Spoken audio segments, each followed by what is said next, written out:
Hello, everyone, and welcome to the start of the rest of the panels. I know that most of you just got done with Eric's keynote and you're pumped and excited.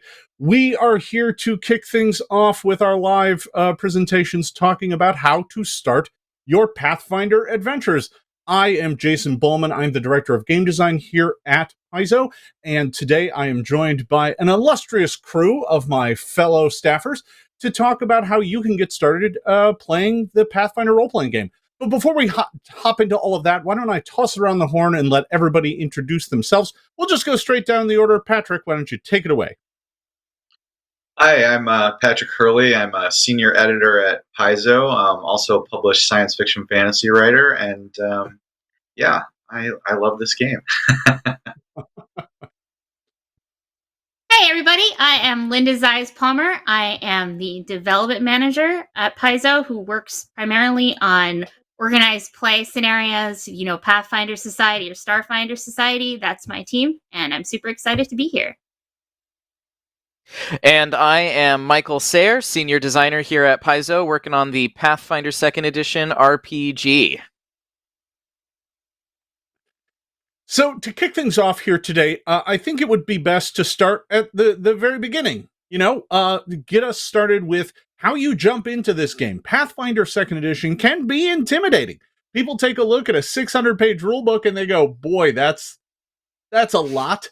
But on the upside, we've done a great deal of things. We've offered up a lot of products that help you jump right into the game. And the first, the most basic, the most simple of them, the one that you've probably heard of, we released it several years ago, is the beginner box. And this product is really packed full of everything you need to get started. It has dice, it has characters, it has an adventure, it has a solo adventure. It really has everything you could possibly need to jump right in to learning how to play Pathfinder, all packaged in one convenient, easy to purchase box.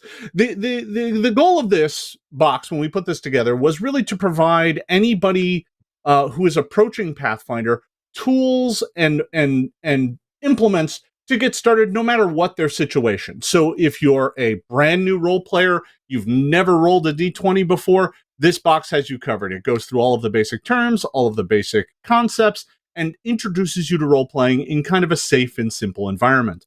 If you're experienced and, an old hand at all this, it goes through all of the new rules and changes to the system that allow you to jump right into Pathfinder Second Edition. It even has you covered if you don't have a group to play with. It comes with a solo adventure, something that you can play by yourself and teach yourself the basic concepts. Of course, if you want to jump right into the action, the box has you covered on that as well. It has pre-generated characters and an adventure that explains the rules of the game to you as you go along. But that's not even all that it has. It has rules for leveling up your characters, more monsters and treasures for you to fight and discover, and basically several months worth of play all in one box. We really wanted the Pathfinder Beginner Box to be the kind of ultimate expression of kind of learning the game, jumping into the game, and getting your feet wet and getting you started. But we didn't stop there. We realized that when you were done with the Pathfinder Beginner Box, you would want to, play even more. And that's why we wrote an adventure called Troubles in Otari. Mike, I think you've got a bit you want to say about this exciting adventure? So Troubles in Otari kind of picks up right from the beginner box. You already know some of the NPCs, you're already a little familiar with the town if you've played through there, and it's set up to start right at level 2. It's a 3-chapter book. Each chapter takes you through another level of the game, and it's packed full a lot of kind of fantasy staples. You've got some pretty classic monsters, basilisks and boars and crocodiles and gargoyles and ghosts and giant centipedes, so on alphabetically all the way into zombies. So it's a very cool, fun little way to just kind of keep playing the experience, keep getting to know the game using the tools that the beginner box gave you. I have a kind of personal little relationship with Otari specifically because at the time that we were working on the beginner box and Troubles in Otari, I was over on the organized play side. And I spoke to our then adventure developer, Ron Lundeen, who had been doing some of the world building. And I was like, hey, where's a good place on the Isle of Kortos for me to put this Pathfinder Society scenario? And he said, oh, Otari. I put Otari there just so we would have a little blank spot on the map that anybody could do what they wanted with.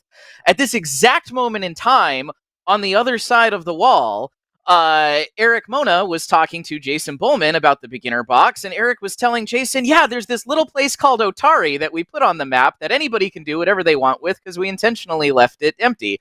That is why, if you happen to play through the beginner box and Into Troubles in Otari, there is a kind of random aside about a bar burning down and the former dwarf venture captain who used to hang out there running away because he was a little too high level to be just hanging out in town for the beginner box. So we had to weave our stories together, and a little arson was involved to make it all work, which was just good times. That explains a lot. I'm not even sure I knew that story. When you said you have a personal connection to Otari, I thought you were going to say, "Yeah, I grew up there." I was going to be like, "That doesn't track."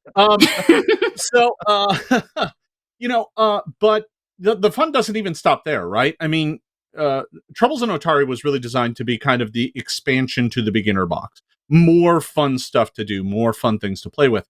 But we knew that it wouldn't even stop there. Gaming is, if we do our job right, Pathfinder is addictive and you want to play more. So that is why we came up with the Abomination Vaults. And Patrick, I think you have a bit to talk about that. Oh, yes. I had the privilege of being one of the editors who got to work on all three adventure paths and for the Abomination Vaults. Oh my gosh, it's an amazing... It starts off with a mysterious lighthouse just outside of Otari that is, well, definitely more than what it seems. It can... I won't go too much into what it can do, but let's just say beneath it is one of the most epic, amazing dungeon crawls I've had the privilege to edit. There's flesh warps, there's drow, there's ghosts. There's a very vengeful ghost who hates Otari. You find out where Otari actually gets its name, and the adventurers who helped. You find out about the adventurers who helped found the town. There's, oh my gosh, just there's gladiator matches. There's, honestly, I could go on and on for hours about the twists and turns and the different things you have to do just so you can figure out what's going on beneath that lighthouse and also keep the town of Otari safe. It's an amazing dungeon crawl, and one that I've only run through the first part of it because it also provides just months and months of play too. Yeah, it was originally released as a three installment adventure path, but here in the near future, we are releasing it as a hardcover as well. Is that actually out? I'm confused. I don't think it's out yet. I think it's coming out soon. I should have a schedule in front of me for these things. All right. But I know that none of you are at Gen Con, because if you're at Gen Con right now, you're probably wandering the exhibit hall. You're not sitting around watching this panel. But if you are going to be at Gen Con anytime over the next 3 days, make sure to stop by the Paizo booth. They are actually running part of Abomination Vault in the booth itself. You can tell there's like a 2.5-story lighthouse tower in the middle of the booth. If you haven't seen it, check out the Paizo social media. It is really quite awesome. Oh, it is out. Okay, chat is telling me that it's out. See, there you go. Chat is super useful, and that's why we love you, chat. Thank you. So Abomination Vault is super exciting. It is one of our best-selling adventure paths for Pathfinder Second Edition, and it's a great way to kind of bridge the gap between, the beginner box, which offers kind of a limited experience, to get you over to the Pathfinder core rulebook. And what I mean by limited is the Pathfinder beginner box only has a couple classes in it. It only has a couple ancestries in it. But when you jump over to the full rulebook, you get the whole enchilada, right? You've got 12 classes. You've got 6 ancestries. You've got a bunch of multi-class archetypes. You have hundreds of spells. You have hundreds of new magic items. You've got 20 full levels of play packed into this one book. It can seem like a lot. And that's why we made the beginner box, to give you kind of a more slimmed down, easy to approach entry point. But when you get to the core rulebook, I've got a little secret for you. If you read the introduction and you read the playing the game chapter, you basically know everything you need to play. All of the rest of the book, it's hundreds and hundreds of pages, are just reference material. It's more spells, it's more magic items, it's more class feats. And those are certainly very cool, but you really only need to learn the things that are necessary for your character. So it does kind of limit the amount of stuff you need to learn to get into the game. The beginner box is going to teach you all the basics. And when you get to the core rulebook, it's just more options. It's more things for you to play with, more things to add to your game. Add in the bestiary, and you basically have everything you need for years of adventuring fun. But, there's a lot of stuff to go along with that. We release, adventures and stuff like that. There's actually one that I want to highlight. I believe this was this year's free RPG day module, Fistful of Flowers? Yeah, Fistful of Flowers. Fistful of Flowers is a super fun adventure to work on. This is one that I worked on together with senior developer Eleanor Farron.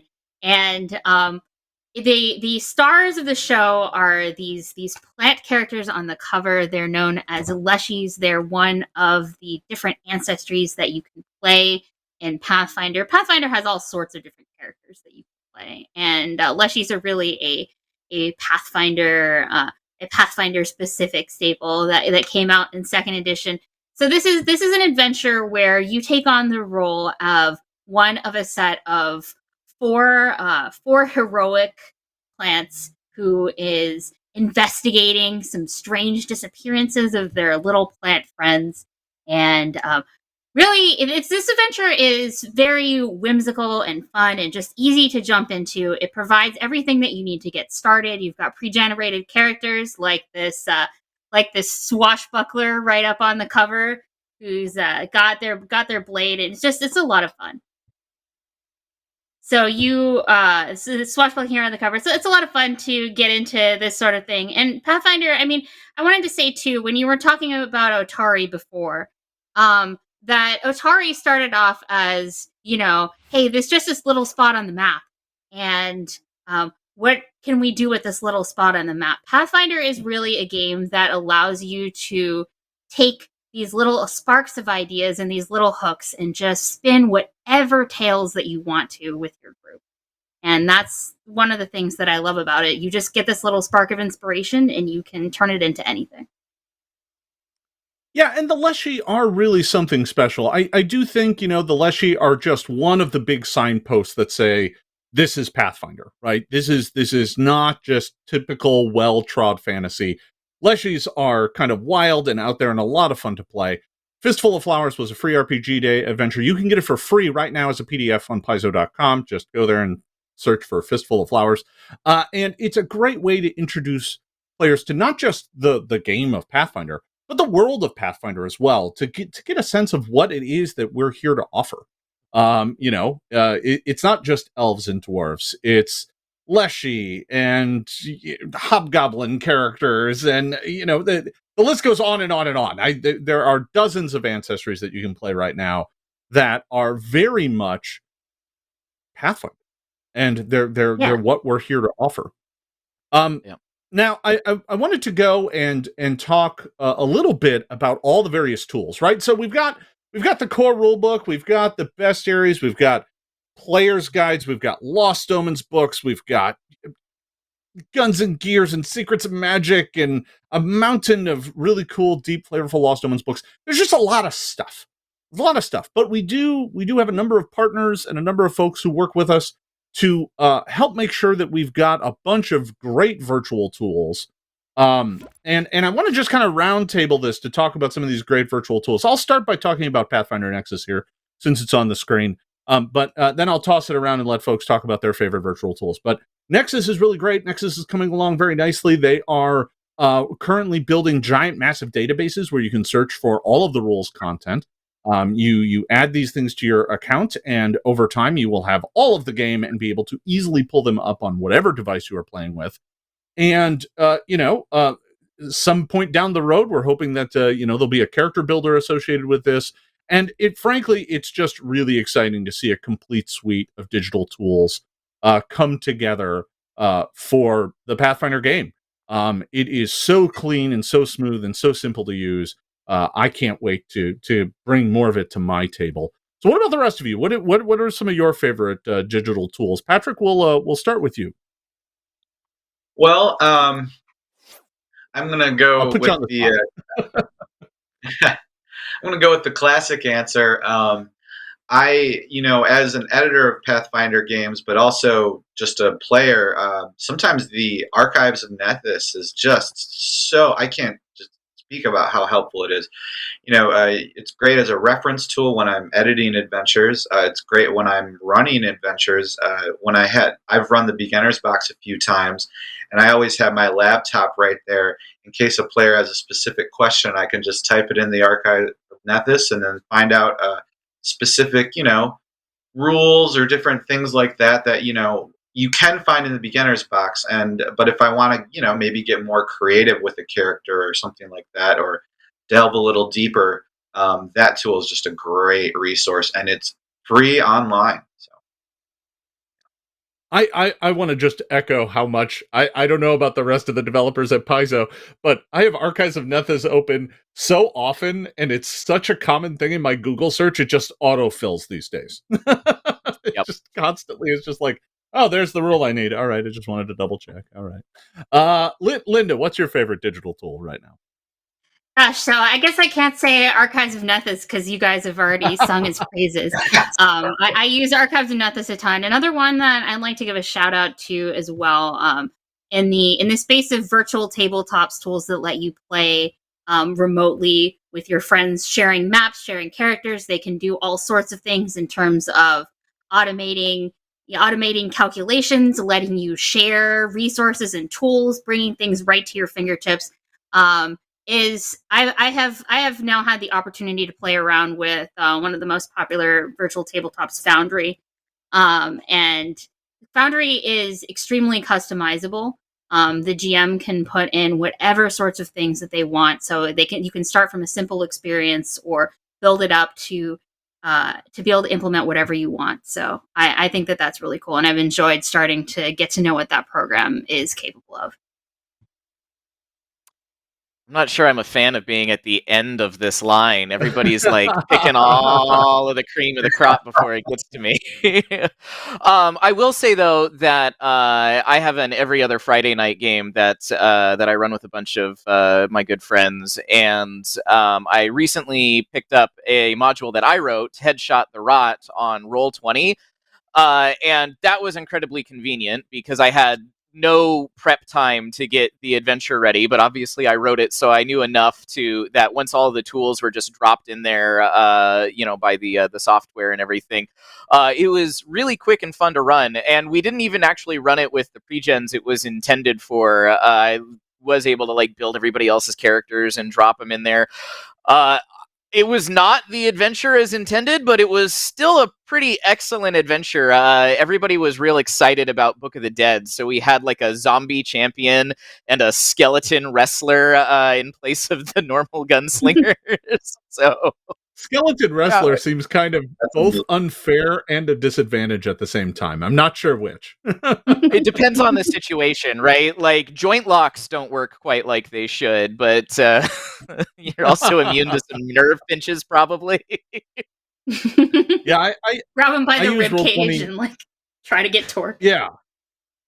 Yeah, I just think that eventually they'd get their arm ripped off and beat with it. It seems bad.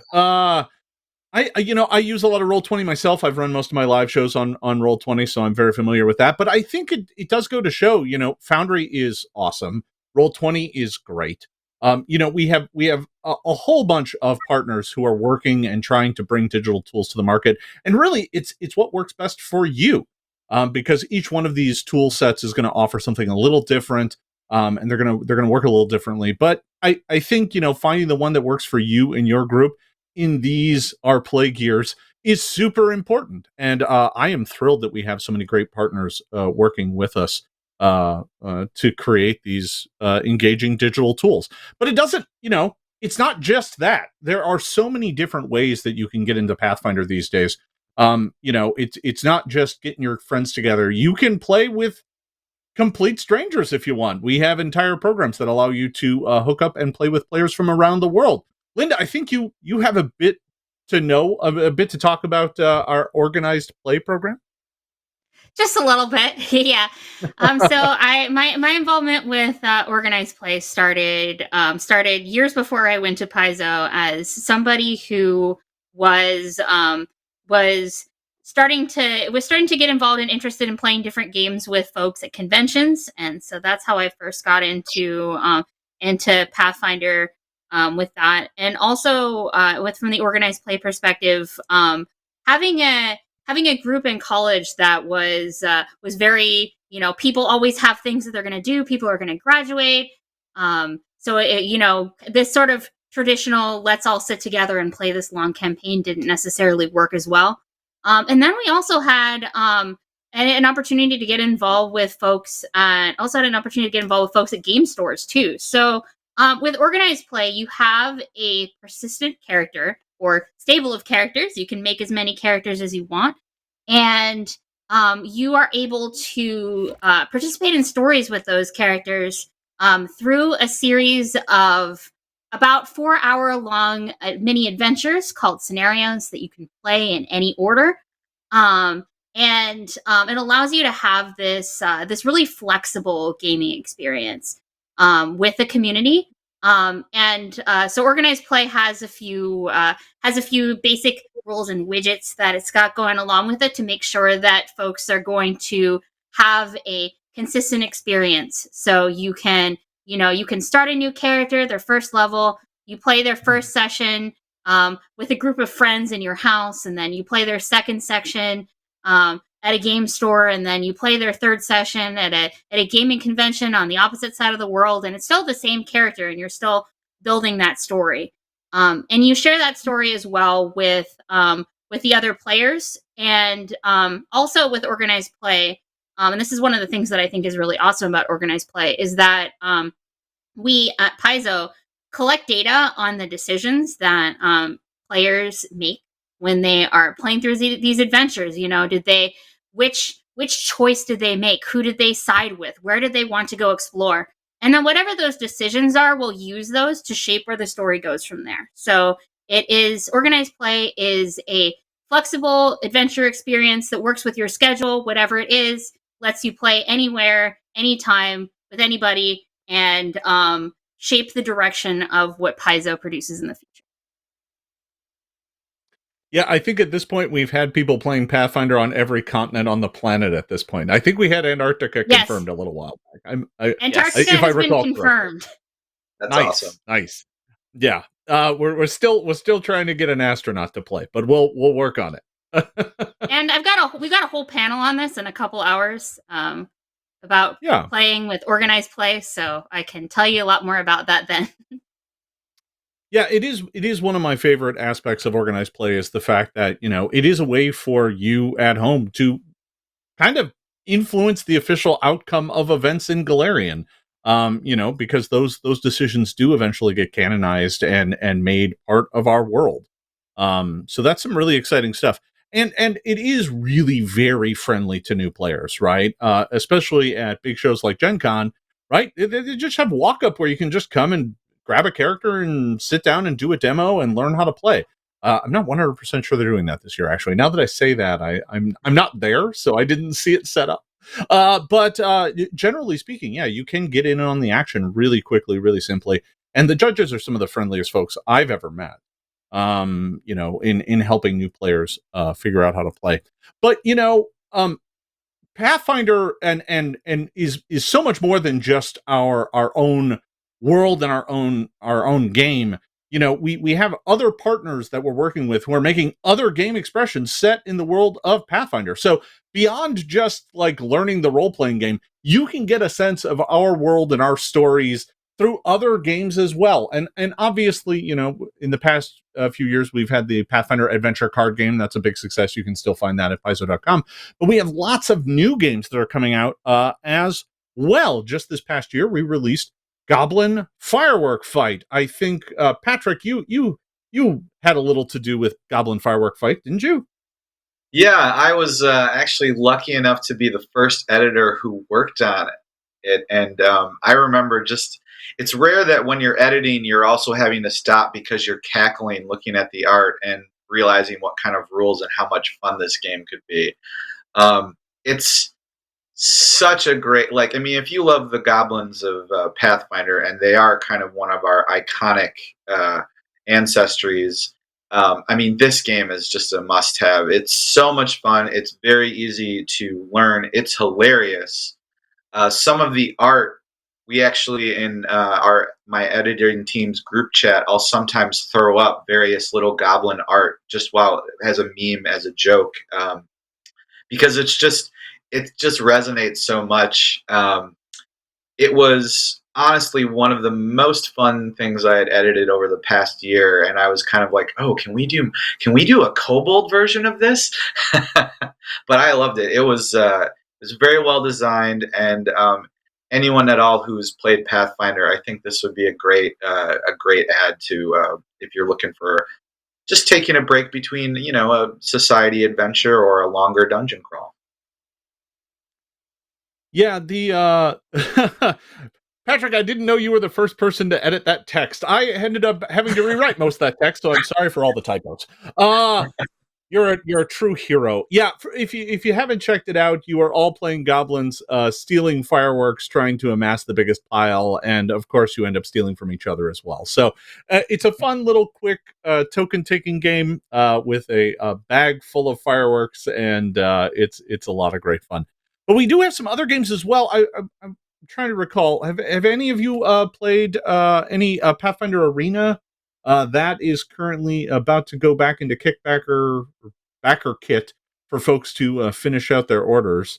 Boy, it's too early for me to do panels. I haven't had the chance yet, although I did get the chance to play test Fireworks Fight, and it is just so much fun. It's so easy to pick up and learn. It's a game that you can just set aside a few minutes, and then you get to be a group of squabbling goblins.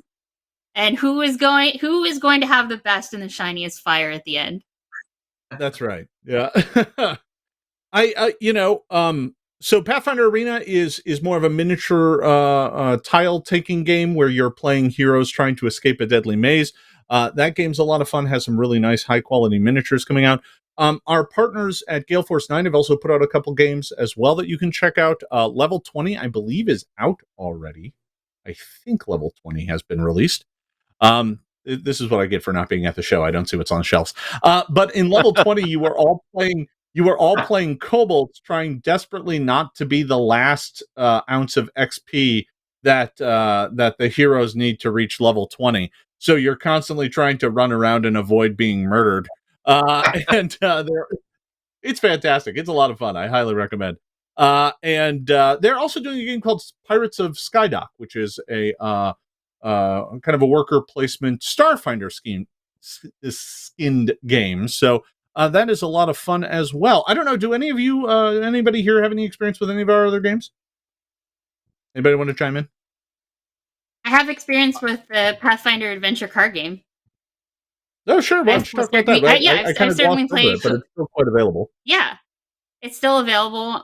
There's a lot of boxes that are tied to the stories of the some of the most iconic Pathfinder adventure paths, as well as starting off from Rise of the Rune Lords. So you get to experience those stories through a card game format. The Pathfinder adventure card game really takes a look at how you can capture the experience of playing in the different classes of Pathfinder in a card game format. So if you've got your fighter is going to be great with weapons. They're going to be tough and durable and reliable. We've got your wizard. They might be more fragile, but they're going to have a wide variety of spells that they can cast. Your sorcerer is going to have spells that they cast, but they're going to, instead of casting a lot of different spells once, they're going to keep casting those same spells over and over again. So every class is really well represented in that game. And you are able throughout it's a collaborative game. You work together to explore locations, defeat monsters, get treasure. All this kinds of same things that you do in Pathfinder, the role playing game. And as you do, your character gets stronger. They unlock new powers, and you can customize them, and eventually emerge victorious against great threats and make your mark on the world. a lot of my earliest friendship building adventures were in the adventure card game with you, Linda, and Ron, and whoever else was able to join us on any given day. That was I have lots of good memories associated with that, and it's kind of cool because even though we don't have new products going out for it right now, we even have a digital back catalog of adventure card game adventures that were made for the organized play campaign. So there's lots of cool little story bits, and if you play them, you might even realize that things that appeared in Lost Omens books or even rule books down the road were first introduced in some of those stories.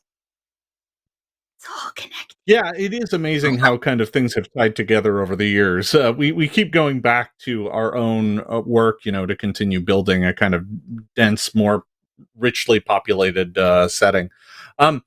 So, I think I'm going to open it up to questions here in just a moment. If anybody has any questions about getting folks started or things that trip them up, we might be able to help. Let's avoid complex rules questions about getting started with play, because those are no fun to do. But, while folks are typing up their questions, just to sum things up, if you're new to Pathfinder, if you've never played a role-playing game before, the place to start is the beginner box. You're going to want to pick that up. That's going to want to be the first thing you grab.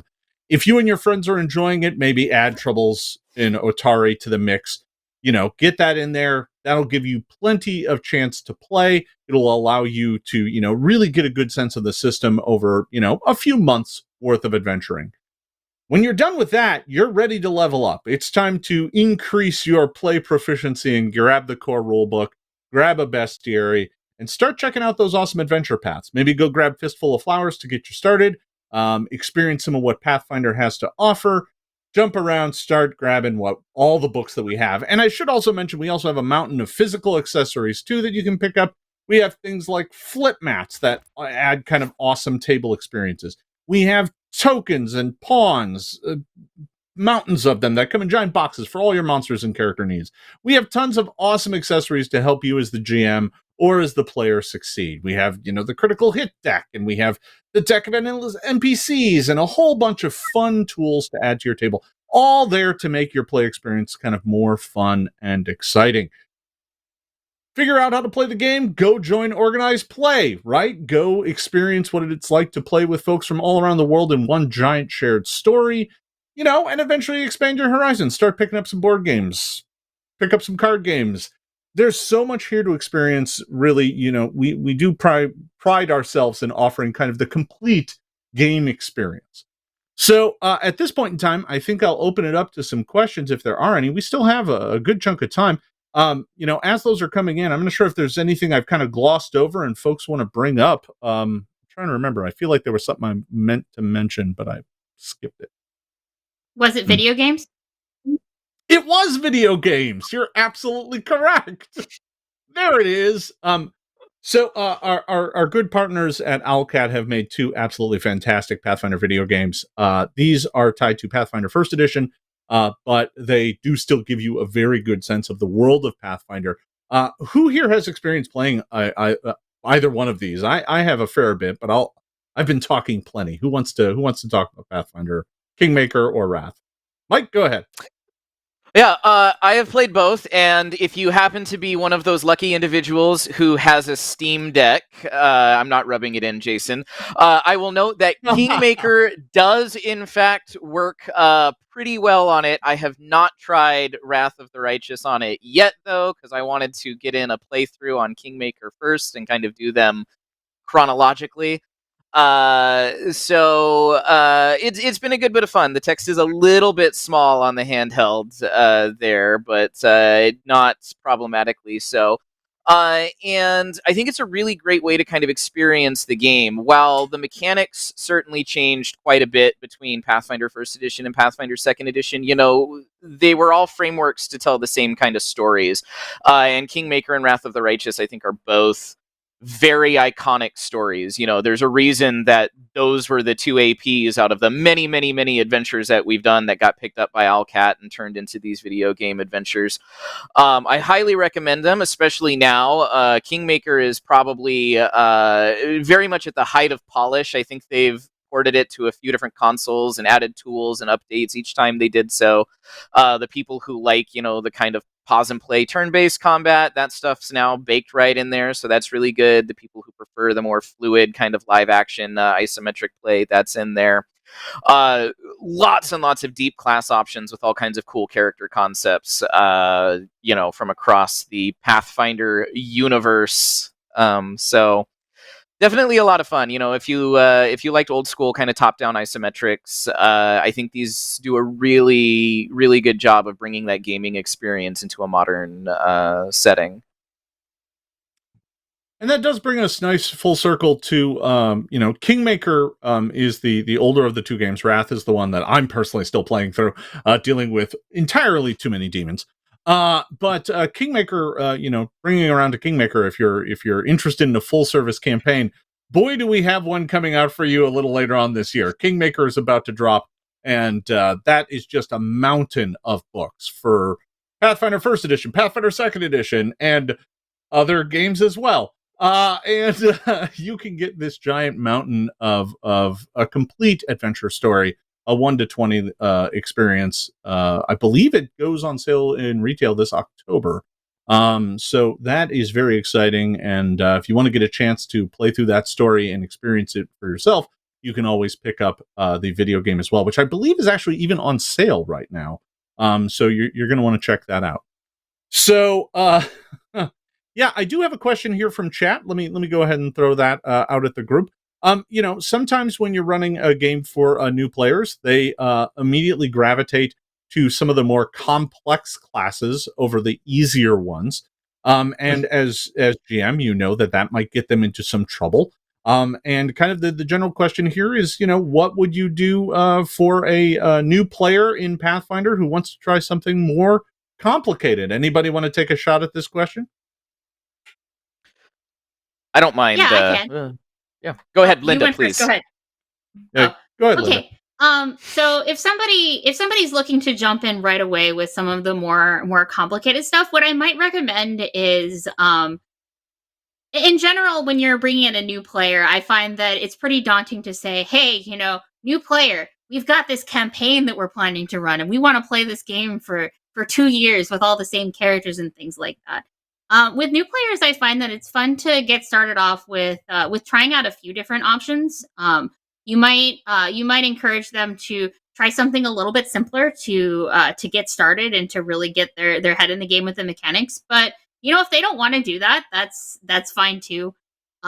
When people are getting started out, as Jason talked about before, people could get daunted by the idea of like, oh, there's this giant rule book, and I've got to read this whole rule book, and no, you really don't.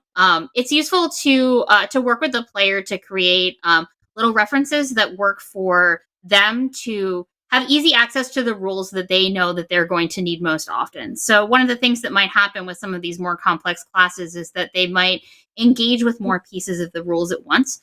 So if you have, hey, this is a cheat sheet that we've made using sections from the book, or, using Archives of Nethys, using Pathfinder Nexus, using whatever other tools you want, so that information that they have is right at their fingertips. And in general, when you're working with a new player, there's always the balance between, how much do you want to guide them, to help them understand like what options are available to them, versus how much do you versus how much is it like, oh, go and experience whatever you want. But new players always have such interesting ideas.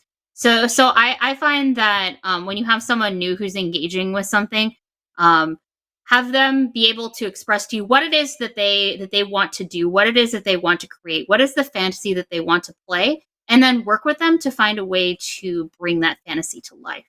And whether that's with, hey, you can letting them know what some of the options that are available to them, or, letting them know how they can bring that plan that they have, what kind of thing they can have their character do to within the rules to make what they want to have happen.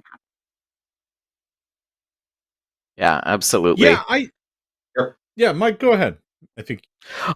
Yeah, no, I just one of the big things I think is like nothing's kind of less fun than having the air taken out of your tires when you think you've got a cool idea for a character to play, so if somebody wants to play something and I'm a little worried that maybe that class might be a little dense, that's one of the ones that came out a little bit later and has a little more tech sitting on it.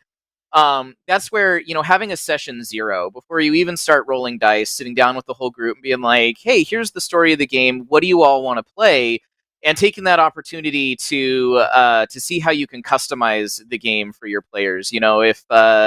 If they want to play something like they want to play a magus, but you're a little worried that, man, balancing spell slots and focus spells and this kind of tight action economy might be a bit much for them, maybe I like nudge them a little bit towards, well, why don't you try a fighter with a spellcaster dedication on there, so you've got a little bit of magic, and as you get used to that, we'll just retrain you and give you a chance to rebuild your character as a magus a little bit later on.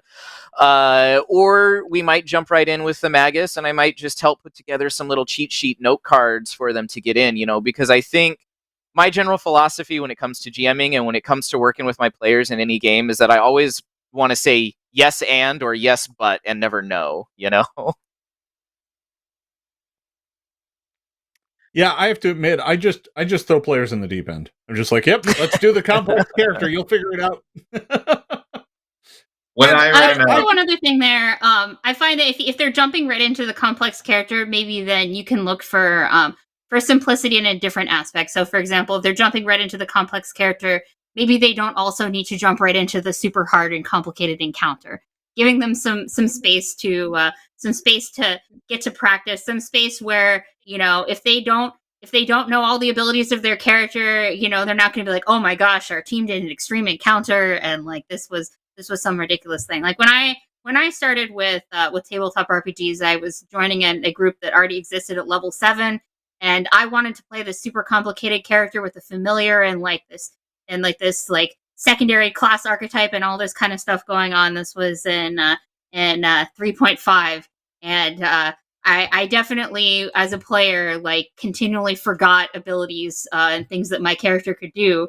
But, that was okay. They would have encounters, and then later on, I think, oh, darn, I totally forgot I had this ability that could have helped us solve it. But because the challenges that we were facing up against were in that beginning phase were never something that was overwhelming, I was able to really learn at my own pace and expand my understanding of the character without feeling like I was holding the team back.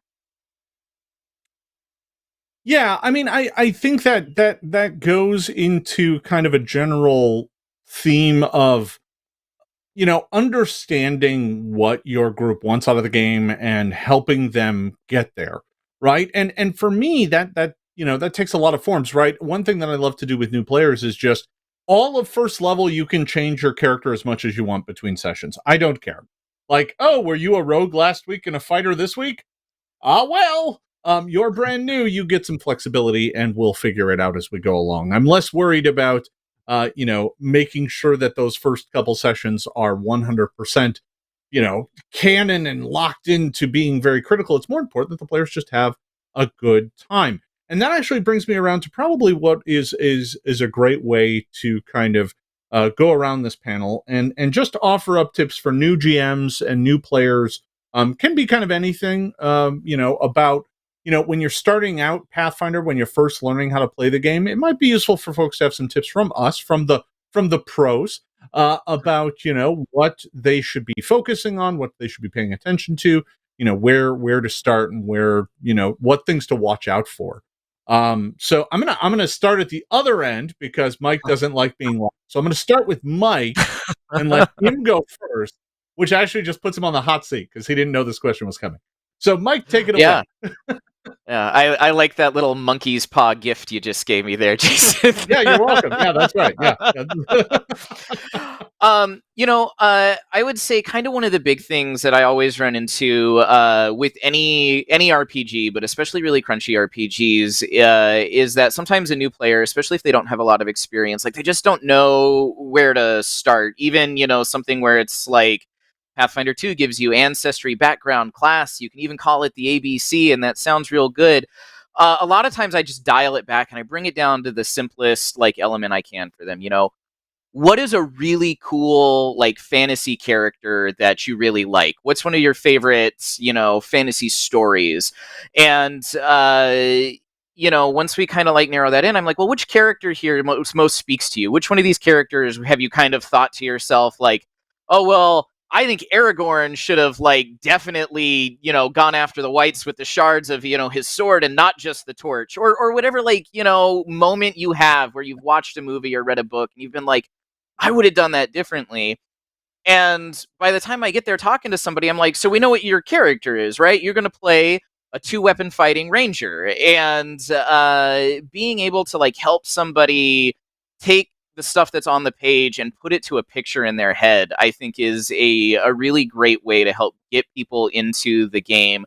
And pretty soon you don't have to do that anymore, right? Because once somebody's gone in and they've played that character, they're like, well, now I want to do something that's a little more original. I don't just want to, play my version of Aragorn. I want to play the guy who I think should have been sneaking into Smog's, mountain and like straight up murking the sleeping dragon. None of this having riddle conversations and things with him.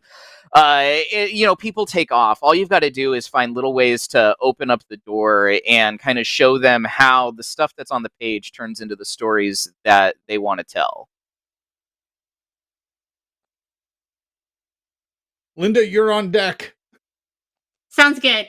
So you talked about sort of getting started as a new player. I can speak a little bit to being a new GM. I think too, when you're starting off as a GM, particularly if you have some more experienced folks at the table, sometimes it can feel like, oh my gosh, I need to know all these things. But I definitely want to say, like, nobody's got the entire core rulebook memorized. Not even the people who made the core rulebook, right?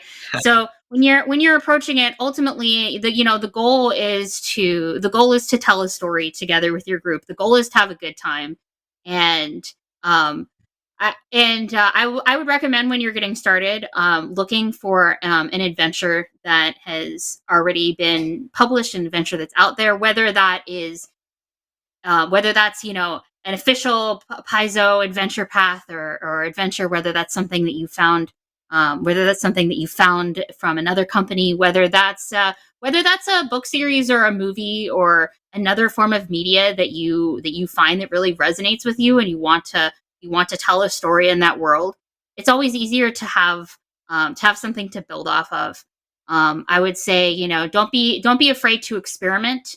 One of the things that new GMs can definitely get caught up into is not just thinking, oh my gosh, I need to learn all the rules, but thinking, oh my gosh, I need to figure out how the story is going to go. What is the grand arc that this story is going to take? But I would say prepare sort of what you need to prepare, build what you want to build, and it's a collaborative experience. You're working together with the players to tell the story, and the more that you can lean into that experience and figure out, hey, I mean, I think one of the classic examples, right, is the story of the GM who spends hours and hours meticulously detailing this town, and then in the beginning of the first session, the players are like, well, we don't want to go to this town. We want to go to the mountains and try to fight some dragons. So figuring out what they want to do, particularly if you've got like we mentioned session 0 earlier here. Session 0 is a time to gather together with your players and talk about, what do they want to do? What inspires them? What kind of characters do they want to play? So figuring out what they want to do and using that as the basis for spinning your story.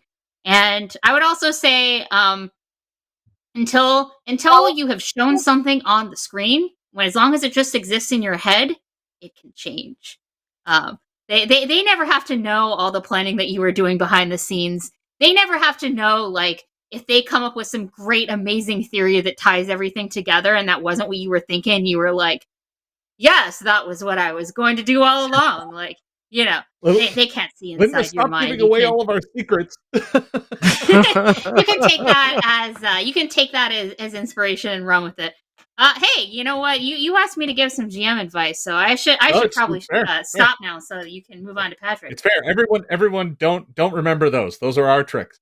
Patrick, do you have some advice for new players or new GMs? New GMs, it's something that Michael said actually.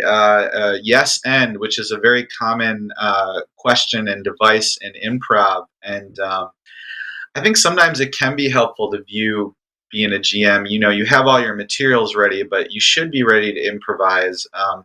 I've run the beginner's box with friends who've played a lot of RPGs. I ran it once with my sister and brother-in-law who'd never rolled dice before, and they had some very interesting ideas that were not in the story. But I was like, yeah, let's go with this. Let's try to make friends with kobolds and start a new fish catching alliance like business with them, and so I think sometimes approaching it as an improv performance and being very flexible and just above all, like Linda said, you're trying to tell a good story, and if you can make the players feel like their ideas are just as valuable as yours, I think you'll get a really much more enriching experience.